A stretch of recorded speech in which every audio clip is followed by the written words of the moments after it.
Parents మెచ్చిన university సంకల్ Chand Patel university Gujarat.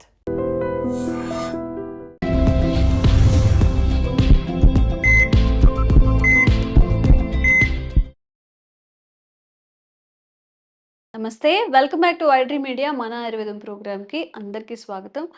So quinoa rice celebrities అయితే అసలు మోస్ట్ ఎక్కువ దీన్నే తీసుకుంటారు. సంహౌ హీరోస్ కూడా ఇంపోర్ట్ చేసుకొని మరి తింటారు అని చెప్తుంటారు. ఈ కినోవా రైస్లో ఉన్న అంటే మన రైస్తో కంపేర్ చేస్తే కినోవా రైస్లో అన్ని పోషకాలు లభిస్తాయా మనకి? ఏంటి డిఫరెన్స్ ఏంటి? అవి తినడం వల్ల మన ఆరోగ్యానికి ఎలాంటి ప్రయోజనాలు ఉంటాయి తెలుసుకుందాం. ప్రస్తుతం అంతా ఉన్నారు వంటింటి చిట్కాలకు కేర్ ఆఫ్ అడ్రస్ అయిన చిటిబొట్ల మధుసూదన్ శర్మ గారు. గత 35 ఏళ్లకు పైగా కూడా ఆయుర్వేద వైద్యాన్ని అందరికీ అందిస్తున్నారు. సో ఈ విషయం మీద మనం ఒక క్లారిటీ తెచ్చుకునే ప్రయత్నం చేద్దాం. నమస్తే సార్, ఎలా ఉన్నారు? బాగున్నానమ్మా. సార్, కినోవా రైస్ ఇప్పుడు సింగిల్ పాలిష్డ్ రైస్ అని చెప్తున్నారు, దంపుడు బియ్యం అని చెప్తున్నారు, ముడి బియ్యం అని చెప్తున్నారు. వీటన్నిటిని మించి కూడా కినోవా రైస్లో అన్ని పోషక విలువలు ఉంటాయా? రైస్ని మించి కూడా అంటే దాన్ని తీసుకోవడంలో ఎలాంటి హెల్త్ బెనిఫిట్స్ ఉంటాయి సార్? ఈ మధ్య చాలా డిమాండ్ క్రేజ్ వచ్చిందమ్మా. కినోవా రైస్ ఒకనొకప్పుడైతే ఫారిన్ కంట్రీస్లోనే లభ్యమయ్యేది. సెలబ్రిటీస్ వాళ్ళు, హై ప్రొఫైల్ ఉన్నటువంటి వాళ్ళు, వివిఐపీస్ ఉన్నటువంటి వాళ్ళు, ఆ స్థాయిలో హై సర్కిల్ ఉన్నటువంటి వాళ్ళు వాడేవాళ్ళమ్మా. ఈ మధ్య కాలంలో మరి దాని యొక్క పాపులారిటీ పెరిగిపోయింది. దానివల్ల ఉపయోగాలు ఉన్నాయని చెప్పేసి రీసెర్చ్ ఫైండింగ్స్ కూడా రావడంతో మరి ఇంచుమించు ఎక్కువ శాతం మంది వాడేటువంటి పరిస్థితి ఏర్పడిందమ్మా. యాక్చువల్లీ దీన్ని కీన్వా రైస్ అంటారమ్మా. ఇది కూడా ఒక మొక్క యొక్క గింజలు. ఇప్పుడు మిల్లెట్స్ ఏ విధంగా ఉంటాయో అదే టైప్ లో ఒక టైప్ ఆఫ్ ఇదమ్మా ఇది కూడా. కాబట్టి ఈ కినోవా రైస్ యాక్చువల్లీ ఏమంటే అమెరికా పంటమ్మా. తర్వాత ఇతర దేశాల్లో పండించడం జరిగింది. క్రమక్రమంగా మన దేశంలో పండించడం కూడా జరుగుతుంది. మన తెలుగు రాష్ట్రాల్లో కూడా ప్రస్తుతం పండిస్తున్నారమ్మా. ఇంతకుముందు ఒకనొకప్పుడైతే కినోవా రైస్ విపరీతమైన కాస్ట్ ఉండేది కాబట్టి సామాన్య మానవునికి అందుబాటులో ఉండేటువంటి పరిస్థితి లేదమ్మా. క్రమక్రమంగా దాని యొక్క ఖరీదు కూడా తగ్గుతోంది. ప్రస్తుతం అయితే ఇంచుమించు ఆవరేజ్ గా కినోవా రైస్ ఒక కిలో 150 రూపాయల నుంచి 200 వరకు ఉందమ్మా. ఇంకా ఖరీదు ఇంకా తక్కువ అవుతుందని చెప్పేసి అనుకుంటున్నారమ్మా. సో ఈ క్వినోవా రైస్ యొక్క ప్రత్యేకత ఏంటంటే దీంట్లో మంచి పోషకాంశాలు ఉంటాయి. రెండవది ఈ కార్బోహైడ్రేట్స్ మిగతా వాటితో పోల్చుకుంటే కార్బోహైడ్రేట్స్ తక్కువ ఉంటాయమ్మా. సర్వసాధారణంగా ఈ మన రైస్లో పోల్చుకుంటే కార్బోహైడ్రేట్స్ ఎక్కువ ఉంటాయి. సో ఈ క్వినోవాలో కార్బోహైడ్రేట్స్ తక్కువ ఉంటాయి. సో ఈ రోజుల్లో మనకు కావాల్సింది ఏంటంటే కార్బోహైడ్రేట్స్ తక్కువ ఉన్నటువంటి ఆహారమే మన జీవన విధానానికి సంబంధించి సరిపోతుందని చెప్పేసి మన సైంటిస్టు, మేధావులు, డాక్టర్లు కూడా చెప్తున్నారమ్మా.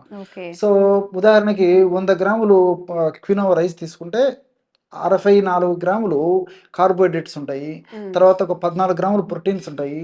అట్లే ఫ్యాట్స్ వచ్చేసి 6 గ్రామ్స్ ఉంటాయి. ఫైబర్ వచ్చేసి 7 గ్రామ్స్ ఉంటుందమ్మా. వీటితో పాటు ఐరన్, తర్వాత phosphorus, magnesium, manganese, folic acid ఇలాంటివన్నీ కూడా అనేక రకాల పోషకాంశాలు కూడా ఉంటాయమ్మా. వీటితో పాటు యాంటీ ఆక్సిడెంట్ ప్రాపర్టీస్ ఉన్నటువంటి క్వర్సెటిన్ అనేటువంటి ఒక పదార్థము ఇలాంటివి కూడా ఉంటాయమ్మా. వీటన్నిటి తోడు ఇందులో ఉన్నటువంటి మరొక ప్రత్యేకత ఏంటంటే లియోలైసిన్ అని చెప్పేసి ఒక అమినో యాసిడ్ ఉంటుందమ్మా. ఈ లియోలైసిన్ అనేటువంటి అమినో యాసిడ్ 100 గ్రాములు ఈ యొక్క క్వినోవా రైస్ లో 540 మిల్లీగ్రాములు ఉంటుందమ్మా. ఇది చాలా చాలా ఉపయోగపడుతుందమ్మా. అది ఎలా కూడా నేను చెప్తాను. సో ఇంత గొప్పగా ఉన్నప్పటికీ, ఇంత పోషకాంశాలు ఉన్నప్పటికీ క్వినోవా రైస్ యొక్క దీని యొక్క పరిధులు, పరిమితులు ఉన్నాయమ్మా. అంటే కాయ కష్టం తక్కువగా చేసేటువంటి వాళ్ళు తక్కువ తీసుకోవాలి. తర్వాత నీడ పట్టున ఉద్యోగ వ్యాపారాలు నిర్వహించే వాళ్ళు తక్కువగా తీసుకోవాలి క్వాంటిటీ. అదేవిధంగా శారీరక శ్రమ తక్కువగా ఉన్నటువంటి వాళ్ళు తక్కువ క్వాంటిటీ తీసుకోవాలమ్మా.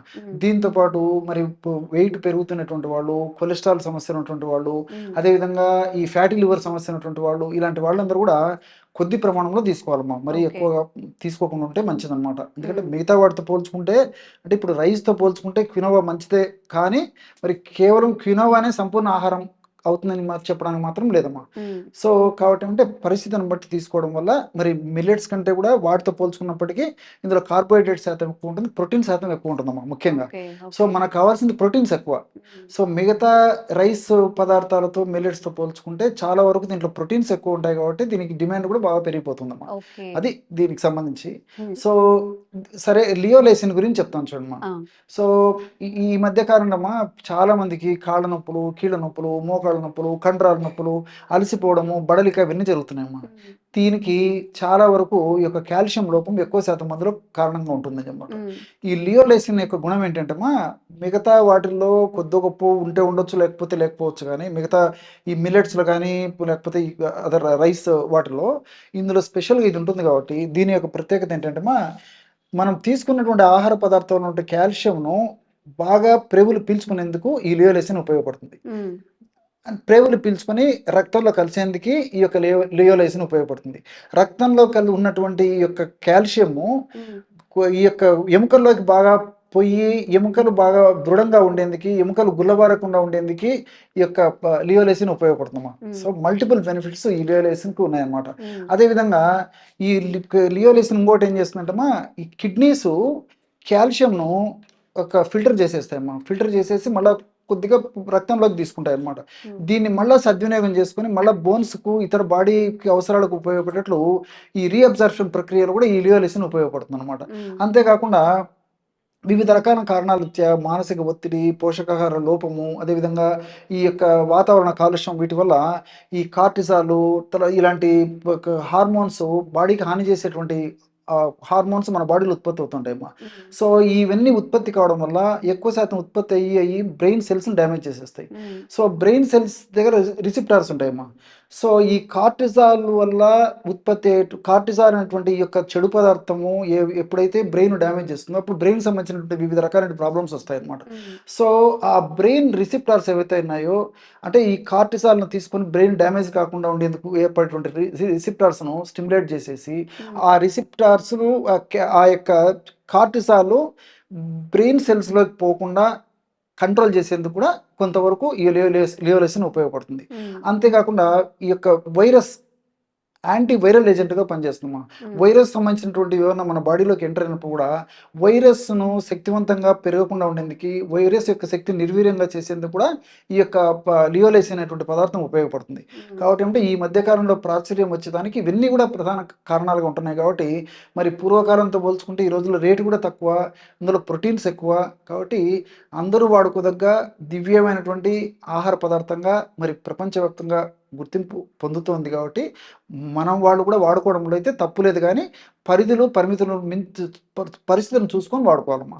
సో రైస్ లాగా వాడుకోవచ్చు, దీన్ని ఉప్మా చేసుకోవచ్చు, కిచిడి తయారు చేసుకోవచ్చు, రవ్వతో ఈ యొక్క కినోవా రవ్వ తయారు చేసుకొని దాంతో కొన్ని పదార్థాలు తయారు చేసుకోవచ్చు. తర్వాత క్వినోవా పిండితో తయారు చేసుకోవచ్చు, క్వినోవా రైస్ లాగా వండుకోవచ్చు. సో ఏ పద్ధతిలో క్వినోవాను కూడా సద్వినియోగం చేసుకోవచ్చుమా. బట్ నేను చెప్పినట్లు ఏమంటే కొంతమంది మాత్రం కొద్ది ప్రమాణంలో తీసుకోవాలమ్మా. సో క్వినోవా తినాలా వద్దా, రైస్ తో పోలిస్తే ఎలాంటి బెనిఫిట్స్ ఉంటాయి? మీ అందరికీ క్లారిటీ వచ్చిందని అనుకుంటున్నాను. సో సార్ ద్వారా అండ్ ఇంకొంత అవేర్నెస్ కల్పించే వీడియోస్ చేస్తూనే ఉంటాము. Thank you sir, thank you so much. ఓకేమ్మా. Sir, one life lesson what medicine has taught you. Whatever you can do without expecting. But I really believe మన positive attitude ఉంటేనే మనం ఏదైనా సాధించగలం. గట్ ని మనం కరెక్ట్ గా డీల్ చేసినట్లయితే అది మనకి పాజిటివ్ హార్మోన్స్ ని రిలీజ్ చేస్తుంది. షుగర్ వచ్చిన వాళ్ళ పరిస్థితి ఏంటి? పొట్ట దగ్గర పెరిగితే దాన్ని ఆండ్రాయిడ్ అంటారు, ఆండ్రాయిడ్ ఫోన్ కదా. అసలు థాట్స్ ఎందుకు వస్తాయి? బ్రెయిన్ డెడ్ అంటే దానికి ప్రపంచం అంతా కూడా కొన్ని నిర్దిష్టమైనటువంటి లక్షణాలు ఉన్నాయి. మానసికంగా ధైర్యంగా ఉంటే క్యాన్సర్ జయించవచ్చు. You are a doctor for a cause sir, అంతే. వాళ్ళకి వచ్చిన ఆదాయం కాకుండా ఫ్రీ సర్వీస్ ఎంతమందికో చేస్తుంది.